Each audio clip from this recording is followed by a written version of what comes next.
नमस्कार दोस्तों, स्वागत है आप सभी का अपने अपने YouTube channel mission NCERT for RPSC पर। दोस्तों, हमारा आने वाला है रीट का पात्रता परीक्षा का एग्ज़ाम। उसके लिए काफ़ी बच्चों ने बोला कि मैम साइकोलॉजी के आप कुछ क्वेश्चन सॉल्व करवाइए जिससे कि हमारी प्रैक्टिस हो पाए। तो आज हम आपके लिए लेकर आए हैं साइकोलॉजी के प्रश्न, क्योंकि उसमें 30 प्रश्न पूछे जाते हैं। इसी प्रकार के कुछ प्रश्न साइकोलॉजी के फर्स्ट ग्रेड में और सेकंड ग्रेड में भी पूछे जाते हैं। तो आप जो भी ग्रेड का एग्ज़ाम दे रहे हो सभी के लिए ये सीरीज़ बहुत इंपॉर्टेंट, ये वीडियो बहुत इंपॉर्टेंट रहने वाली है। यदि अभी तक भी आपने चैनल को सब्सक्राइब नहीं किया है तो चैनल को जरूर सब्सक्राइब कीजिएगा, ताकि आपको सभी वीडियोस के नोटिफिकेशन टाइम टू टाइम मिल सके। वीडियो यदि पसंद आता है तो वीडियो को लाइक भी कर दीजिएगा। चलिएगा, हम शुरू करते हैं आज का हमारा क्वेश्चन नंबर 1। देखिएगा, विद्यार्थी को नई विषय वस्तु को छोटे छोटे भागों में सरल पदों में पूर्व में जो वह जानता है उससे संबंधित कर प्रस्तुत करना चाहिए। शिक्षण की यह व्यूहरचना निम्नलिखित में से किसके लिए सर्वाधिक उपयुक्त है? देखिएगा, हर एक प्रश्न किसी न किसी एग्जाम में आया हुआ है। देखिएगा, सेकंड ग्रेड टीचर में पूछा गया था। ऑप्शन की तरफ बढ़ूँ तो सृजनात्मक विद्यार्थी, ऑप्शन नंबर ब है प्रतिभाशाली विद्यार्थी, या फिर ऑप्शन नंबर स है धीमी गति की अधिगमकर्ता, या फिर ऑप्शन द है अपचारी बालक। तो इसका सही जवाब क्या हो जाएगा फ्रेंड्स? इसका सही जवाब हो जाता है धीमी गति के अधिगमकर्ता। ठीक है, विद्यार्थी को नई विषय वस्तुओं को छोटे छोटे भागों में सरल पदों में पूर्व में जो है जानता है उससे संबंधित करके हमको प्रस्तुत करना चाहिए। ये व्यूहरचना हम धीमी गति के अधिगमकर्ताओं के लिए काम में लेते हैं। आगे हम बढ़ते हैं अगले प्रश्न की ओर। अपने को दूसरे लोगों के साथ संबंधों के रूप में परिभाषित करने का तरीका और यह पहचानना कि स्वयं अपना व्यवहार प्राय दूसरों के विचारों, भावनाओं और क्रियाओं द्वारा निर्धारित हो रहा है। आत्म प्रत्यय का यह दृष्टिकोण क्या कहलाता है? देखिएगा, ऑप्शन ए है व्यक्तिगत, ऑप्शन बी है स्वतंत्र, ऑप्शन सी है अंतर्निर्भर, या फिर ऑप्शन डी है सामूहिक। तो इसका सही जवाब हो जाता है अंतर्निर्भर। यह जो दृष्टिकोण है क्या कहलाता है? अंतर्निर्भर कहलाता है। अगले प्रश्न की ओर हम बढ़ते हैं। लोग अपना वोट या मत प्राय अपनी भावनाओं के अनुसार करते हैं, बजाय इसके कि उम्मीदवार की अपनी विशिष्ट नीतियां किस प्रकार की हैं, इस आधार पर अभिवृत्ति का यह घटक है। ऑप्शन नंबर ए है संज्ञानात्मक, ऑप्शन नंबर बी है भावात्मक, ऑप्शन नंबर सी है व्यवहारात्मक, ऑप्शन नंबर डी है सामाजिक। ये भी सेकंड ग्रेड एग्जाम में पूछा गया था। तो इसका सही जवाब क्या हो जाएगा? इसका सही जवाब हो जाएगा कि लोग अपने वोट मत प्राय अपनी भावनाओं के अनुसार करते हैं, बजाय इसके कि उम्मीदवार अपनी विशिष्ट नीतियां किस प्रकार की हैं, इस आधार पर ये जो अभिवृत्ति का घटक है ये हमारा किस प्रकार का है? भावनात्मक है। अर्थात ऑप्शन नंबर बी इसका सही जवाब हो जाएगा भावात्मक। अगले प्रश्न की ओर हम बढ़ते हैं। प्रतिभाशाली बालकों पर निम्नलिखित में से कौन सी विशेषता लागू नहीं होती? नहीं पर ध्यान दीजिएगा। ऑप्शन नंबर ए है जल्दबाजी या अकाल प्रौढ़ता, ऑप्शन नंबर बी है अपने अनुसार स्वयं आगे बढ़ना, ऑप्शन नंबर सी है अनभिज्ञता, ऑप्शन नंबर डी है कुशल होने का जुनून। तो इसका सही जवाब हो जाता है इसका अनभिज्ञता। मतलब जो प्रतिभाशाली बालक होते हैं, देखिएगा मैं आपसे बात करूं प्रतिभाशाली बालकों की, तो प्रतिभाशाली बालक हर चीज़ में प्रतिभाशाली होता है लगभग, तो वो जल्दबाजी भी करता है कि हाँ मुझे ये भी आता है ये भी आता है। अपने अनुसार स्वयं आगे बढ़ता है कि हाँ मैं ये जानता हूँ, तो वो स्वयं आगे बढ़ता है। जब एक कार्य में सफल होता है दूसरे कार्य में अपने आप ही वो आगे बढ़ता है। कुशल होने का जुनून उसमें ऑटोमेटिक ही आता है, केवल अनभिज्ञता है जो कि उसके अंदर इन चारों में से नहीं पाया जाता है। अगले प्रश्न की ओर हम बढ़ते हैं। अगला प्रश्न देखिएगा, थॉर्नडाइक के बहुकारक सिद्धांत के अनुसार एक गुणधर्म या विशेषता किसी कार्य की कठिनाई को संदर्भित करता है जो एक व्यक्ति हल कर सकता है, वह कहलाती है। ये भी सेकंड ग्रेड एग्जाम में पूछा गया प्रश्न है। ऑप्शन नंबर ए है स्तर, ऑप्शन नंबर बी है श्रेणी या फिर सीमा, ऑप्शन नंबर सी है क्षेत्र, या फिर ऑप्शन नंबर डी है गति। तो इसका सही जवाब क्या हो जाता है? ऑप्शन नंबर ए स्तर हो जाएगा। अगला प्रश्न देखिएगा, मैस्लो के सिद्धांत में अभिकल्पित उच्चतम आवश्यकता है सम्मान या फिर संज्ञानात्मक या फिर आत्मसिद्धि या फिर संबंधन। तो इसका सही जवाब क्या हो जाएगा? इसका सही जवाब हो जाता है आत्मसिद्धि। मैस्लो के सिद्धांत में जो उच्चतम आवश्यकता होती है हमारी, वो क्या होती है? आत्मसिद्धि होती है। अगले प्रश्न की ओर हम बढ़ते हैं। निम्नलिखित में से कौन सा जैविक प्रेरक नहीं है? भूख अंतर्नोद, प्यास अंतर्नोद, लैंगिक अंतर्नोद, या फिर जिज्ञासा अंतर्नोद। तो इसका सही जवाब हो जाता है, इसका सही जवाब हो जाएगा जिज्ञासा अंतर्नोद है, जो कि जैविक प्रेरक नहीं है। अगले प्रश्न की ओर हम बढ़ते हैं। बाकर मेहंदी के सृजनात्मक परीक्षण में सम्मिलित है तीन शब्द और तीन शाब्दिक और तीन अशाब्दिक उपपरीक्षण, या फिर तीन शाब्दिक और चार अशाब्दिक उपपरीक्षण, या फिर चार शाब्दिक और चार अशाब्दिक उपपरीक्षण, या फिर चार शाब्दिक और तीन अशाब्दिक उपपरीक्षण। तो इसका सही जवाब क्या हो जाता है, बाकर मेहंदी का जो हमारा सर्जनात्मक परीक्षण है उसमें कौन कौन से शामिल होते हैं, चार तो शाब्दिक होते हैं और तीन अशाब्दिक होते हैं। देखिएगा, चार तो शाब्दिक होते हैं और तीन क्या होते हैं, अशाब्दिक उपपरीक्षण इसमें पाए जाते हैं। अगला प्रश्न देखिएगा, हमारा अगला प्रश्न क्या कहता है, निम्नलिखित में से कौन सा गार्डनर के बहुबुद्धि सिद्धांत का प्रकार नहीं है। गार्डनर है थॉर्नडाइक के बुद्धि सिद्धांत में से तो लगभग हमेशा ही प्रश्न पूछे जाते हैं। देखिएगा, ऑप्शन नंबर ए हमारा क्या है, तरल बुद्धि। ऑप्शन नंबर बे है तार्किक गणितीय बुद्धि। ऑप्शन नंबर से है भाषाई बुद्धि, या फिर ऑप्शन नंबर द है कौन सा, संगीत बुद्धि। तो मैं बात करूं गार्डनर के बहुबुद्धि सिद्धांत के अनुसार ये इसमें तार्किक गणितीय बुद्धि भी आता है, भाषाई बुद्धि भी आता है और संगीत बुद्धि भी आता है, लेकिन जो तरल बुद्धि है ये इसका पार्ट नहीं है, अर्थात ऑप्शन नंबर ए इसका सही जवाब हो जाता है। अगला प्रश्न देखिएगा, अवलोकनात्मक अधिगम प्रक्रियाओं का सही क्रम कौन सा हो जाता है। धारणात्मक, फिर उत्पादन, फिर अभिप्रेरणात्मक, फिर अवधानात्मक, या फिर अवधानात्मक, धारणात्मक, उत्पादन, अभिप्रेरणात्मक, या फिर अभिप्रेरणात्मक पहले आएगा, फिर अवधानात्मक आएगा, फिर उत्पादन आएगा, या फिर धारणात्मक आएगा, या फिर अवधानात्मक पहले, फिर उत्पादन, फिर अभिप्रेरणात्मक, फिर धारणात्मक। तो इसका सही जवाब क्या हो जाता है, सबसे पहले आता है अवधानात्मक, उसके बाद आता है हमारा धारणात्मक, उसके बाद हमारा आता है उत्पादन, उसके बाद हमारा आता है अभिप्रेरणात्मक। तो देखिएगा हमारा कौन सा ऑप्शन इसमें से सही हो जाता है, हमारा सही हो जाएगा अवधानात्मक। देखिएगा सबसे पहले ये रहा अवधानात्मक, उसके बाद आता है धारणात्मक, उसके बाद आता है उत्पादन और उसके बाद आता है अभिप्रेरणात्मक। अगले प्रश्न की ओर हम बढ़ते हैं, प्रश्न नंबर 11 की ओर। पर्यावरणीय आवश्यकताओं के अनुरूप व्यवहार करना कहा जाता है। दबाव, या फिर विकल्प का चयन, या फिर अनुक्रिया, या फिर समायोजन। तो इसका सही जवाब क्या हो जाता है, पर्यावरणीय आवश्यकताओं के अनुसार जो व्यवहार किया जाता है उसी को हम क्या कहते हैं फ्रेंड्स, समायोजन कहते हैं। कि जिस प्रकार के पर्यावरण में जाओ उसी प्रकार से ढल जाना, वही हमारा समायोजन होता है। अगले प्रश्न की ओर हम बात करते हैं, तो व्यक्तित्व आकलन की प्रक्षेपी प्रविधियों की निम्नलिखित में से कौन सी एक विशेषता नहीं है। ऑप्शन की तरफ बढ़े तो ये सारे देखिएगा सेकंड ग्रेड के आ रहे हैं, शुरू में लगातार सभी प्रश्न जो कि पूछे गए थे, री एग्जाम हुआ था, ठीक है। देखिएगा इसकी मैं बात करूं कि व्यक्तित्व आकलन की प्रक्षेपी विधि की कौन सी विशेषता नहीं है, तो देखिएगा चैतन्य अनुक्रिया, अस्पष्ट विषय वस्तु या सामग्री, बहुपक्षीय या बहुविमीय अनुक्रियाएं, स्वतंत्र अनुक्रियाएं। तो देखिएगा इसका सही जवाब क्या हो जाता है, इसका सही जवाब हो जाता है ऑप्शन नंबर ए, चैतन्य अनुक्रिया है, जो कि व्यक्तित्व आकलन की प्रक्षेपी प्रविधियों में शामिल नहीं है, मतलब कि उसकी विशेषता नहीं है। अगले प्रश्न की ओर बढ़ते हैं, मिस्टर अमित की उपलब्धि में निष्ठा है और वह व्यक्तित्व की यह प्रकृति या लक्षण उसमें जीवन भर व्याप्त रहती है। ऑलपोर्ट के वर्गीकरण के अनुसार यह लक्षण क्या कहलाता है, केंद्रीय, या फिर प्रधान, या कार्डिनल, या फिर द्वितीय प्रकृति, या स्वभाव, या फिर स्रोत।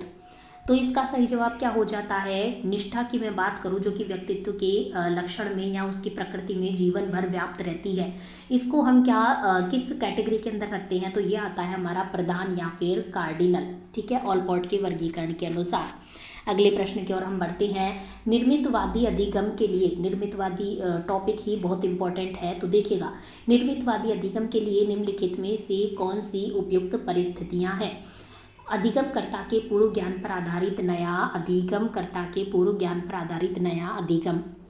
तो बिल्कुल ये तो सही हो जाएगा, इसमें बिल्कुल अधिगमकर्ता के पूर्व ज्ञान पर आधारित ही नया अधिगम होता है, जो हम पहले से जानते हैं उसी से रिलेट करके हम बच्चों को पढ़ाते हैं। अगला देखिएगा, धैर्य, अर्थपूर्ण कार्य का निर्माण करना, बिल्कुल इसमें अर्थपूर्ण कार्य का लास्ट में निर्माण किया जाता है। ऑप्शन नंबर से है, देखिएगा ज्ञान का सक्रिय सर्जन और व्याख्या, बिल्कुल ये भी एकदम सही है, ज्ञान का सक्रिय सर्जन और व्याख्या भी इसमें की जाती है। अगला है सामाजिक अंतःक्रिया को सुगम बनाना, बिल्कुल सामाजिक अंतःक्रिया को एकदम सुगम बना दिया जाता है या सुविधाजनक बनाना भी इसका उद्देश्य होता है। तो इसका जो सही जवाब हो जाएगा ABCD, ऑप्शन नंबर से के अंदर हमारे दिया गया है ABCD, ये इसका सही जवाब हो जाता है। अगले प्रश्न की ओर हम बढ़ते हैं। अगला प्रश्न देखिएगा, अधिगम के निर्धारक नीचे दिए गए हैं, अधिगम की प्रकृति, अभिप्रेरणा का प्रभाव, विन्यास का प्रभाव और अभ्यास। उपयुक्त निर्धारकों का उपयोग करते हुए बताइए कि अधिगम के निर्धारकों के संदर्भ में कौन सा विकल्प सही है।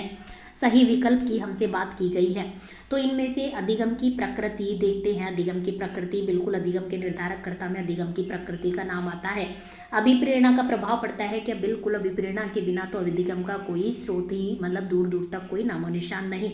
अभिप्रेरणा तो इसका फर्स्ट स्टेज है।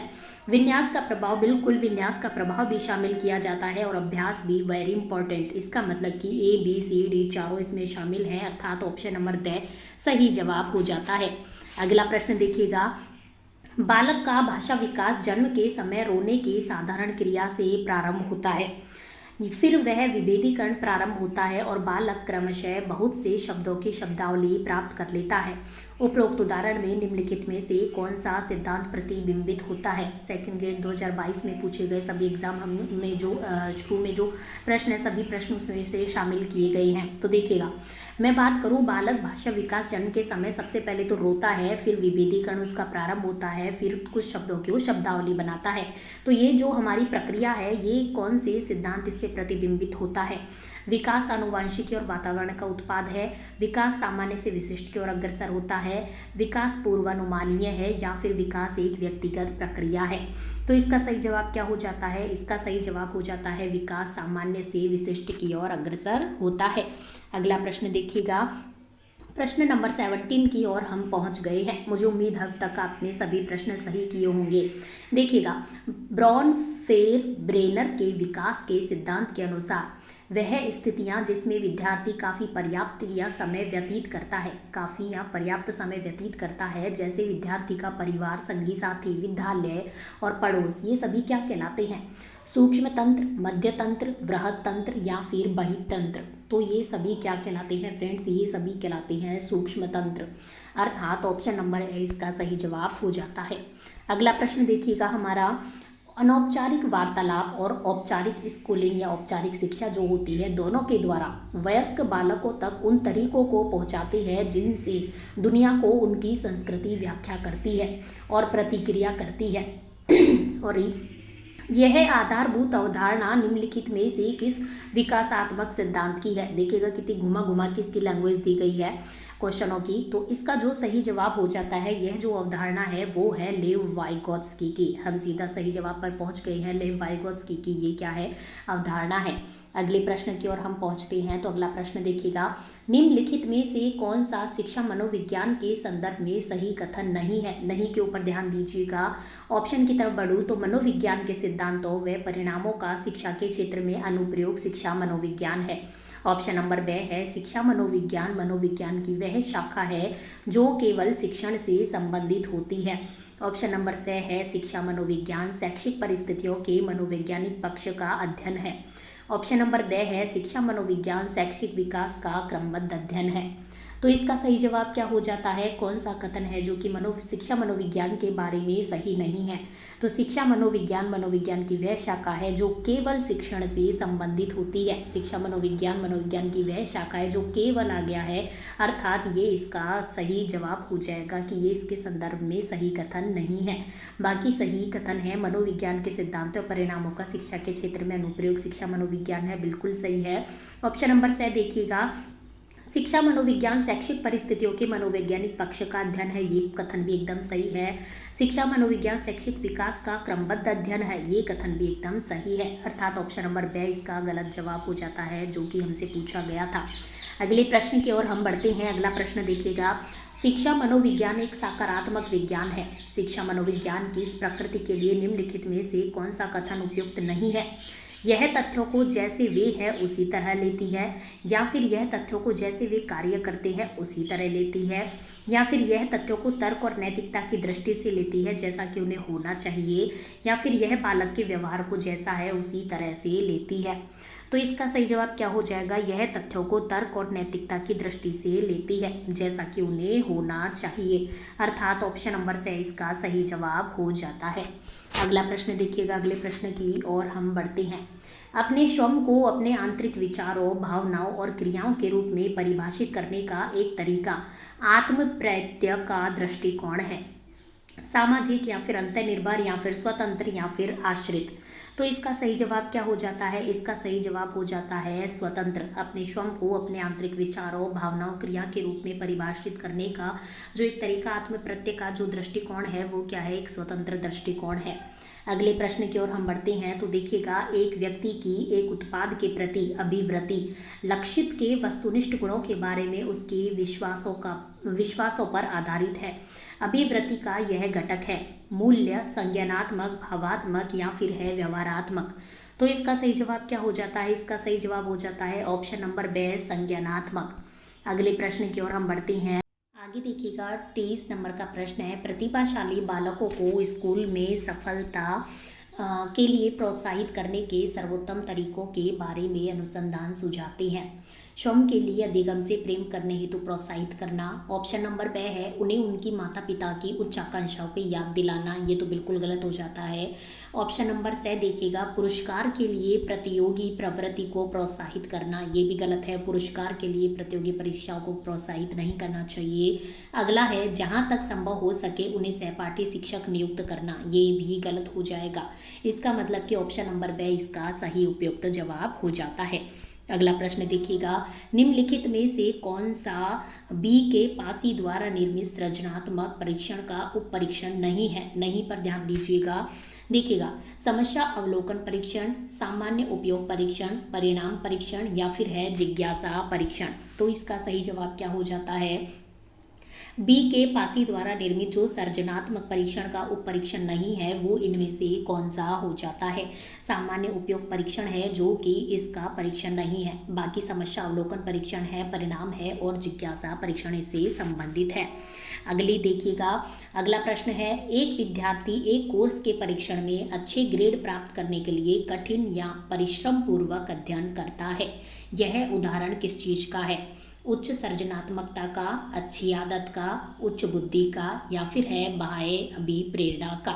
तो इसका सही जवाब क्या हो जाता है? ये उदाहरण है बाह्य अभिप्रेरणा का। ये क्वेश्चन काफ़ी दफ़ा घुमा फिराकर काफ़ी बार पूछ लिया गया है।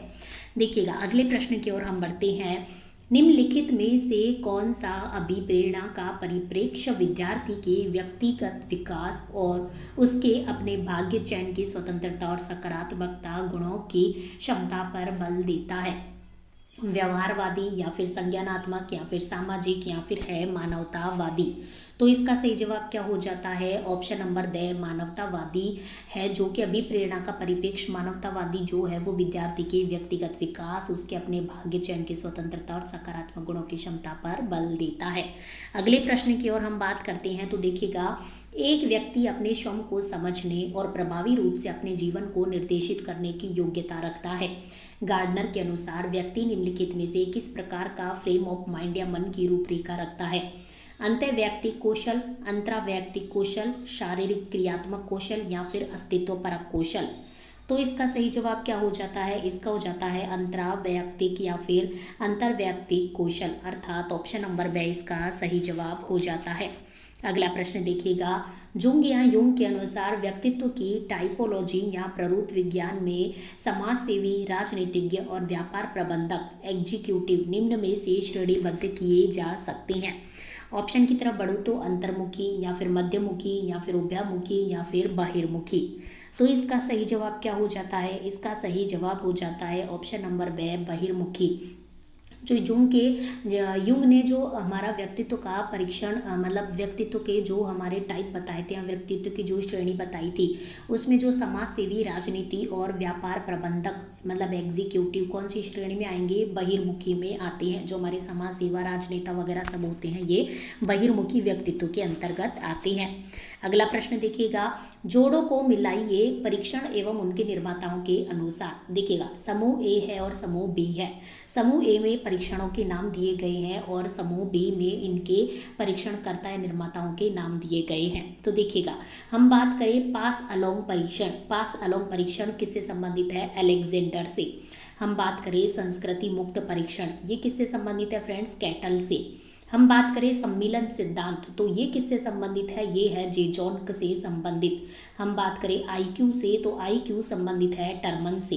तो इसका मतलब कि सेकंड, थर्ड, फोर्थ, फर्स्ट, ये सही जवाब इसका हो जाता है, जो कि हमारे ऑप्शन नंबर ब में दिया गया है, सेकंड, थर्ड, फोर्थ, फर्स्ट। ठीक है, अगले प्रश्न की ओर हम बढ़ते हैं। देखिएगा, एक वृद्ध व्यक्ति हमेशा अपने पूर्व के जीवन की सफल उपलब्धियों के बारे में बताता रहता है। समायोजन क्रियाविधि का यह उदाहरण निम्नलिखित में से कौन सी अहम रक्षा युक्ति से संबंधित है? प्रतिदमन या फिर प्रतिगमन या फिर युक्तिकरण या फिर उदात्तीकरण? तो इसका सही जवाब क्या हो जाता है? इसका सही जवाब हो जाता है प्रतिगमन से ये संबंधित है कि एक वृद्ध व्यक्ति या हमारे घर में जो भी बड़े लोग होते हैं वो अपने पूर्व के जीवन की सफल उपलब्धियों के बारे में हमेशा बताते रहते हैं, तो ये संबंधित है प्रतिगमन से। तो चलिएगा फ्रेंड्स, आज की वीडियो में हमारे कितने टॉपिक क्वेश्चन कंप्लीट होते हैं? 30 क्वेश्चन, लगभग 30 टॉपिकों से हमने 30 क्वेश्चन कंप्लीट करा दिए हैं और सभी सेकेंड ग्रेड एग्जाम में पूछे गए प्रश्न है, जो कि आपके आगे आने वाले एग्जाम्स के लिए बहुत इंपॉर्टेंट है। इससे आगे यदि आपको और क्वेश्चन चाहिए तो आप हमें कमेंट बॉक्स से बता सकते हैं, हम आपको कंटिन्यू ये सीरीज करा सकते हैं।